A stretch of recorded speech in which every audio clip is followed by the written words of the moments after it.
So welcome back to the study course here for the chapter reviews and going through and teaching myself the basics of Mathematics 308. And of course, I'm just moving along in the book and I'm coming to where we have just learned how to name different angles, and now we're coming to an important part of what comes inside of these angles are different measurements. So angles can open up to a variation of different sizes. In fact, they're going to be classified as four different types of angle. And that's what we're going to be here to learn today, because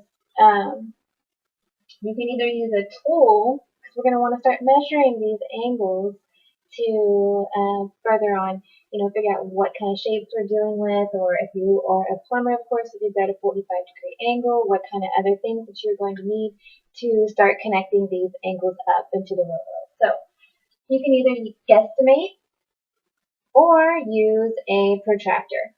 So the protractor tool is very easy. You just line up usually with a little hole. It looks exactly kind of like this, except it's going to give you an accurate number of the degrees. So we measure our angles in degrees, but if you do not have a protractor, you are going to have to guesstimate the sizes of these angles.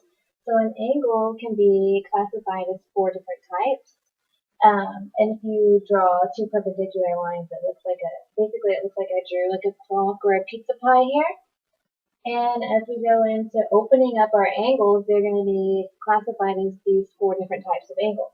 So it starts to slowly open up, and we get to about 45 degrees here.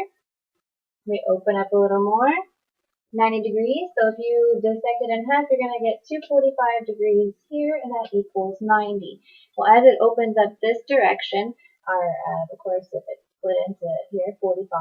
So when you visualize an angle later on, where you have it just go like this, you can put in these little imaginary lines and get a good grasp that this is a little bit over 45 degrees, of course, and not quite 90. So as you open up to a 90-degree angle here, it's going to be called a right angle. So if it's exactly 90 degrees, it's going to be a right angle. Now, if it is less than 45 degrees, your angle is going to be classified as an acute angle. So it's greater than 0 because it starts out this way.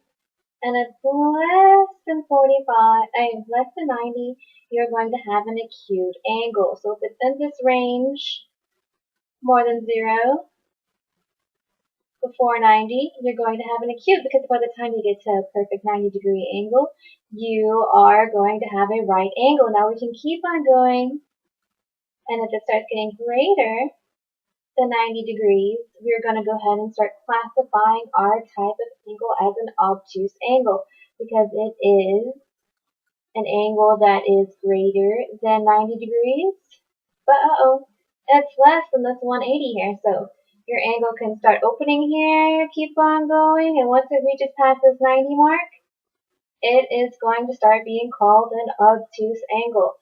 Now once it starts getting straight and flat, if we have one flat angle, it's just completely opened up, it's going to be called a straight angle. Then of course you've reached your destination of 180 degrees.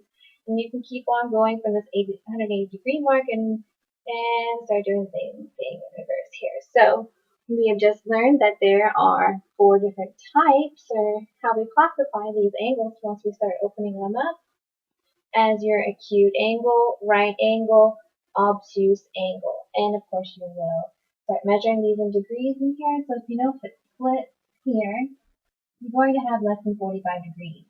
And if it keeps on opening past this 45 degree mark, you know it's going to be 45 degrees plus whatever.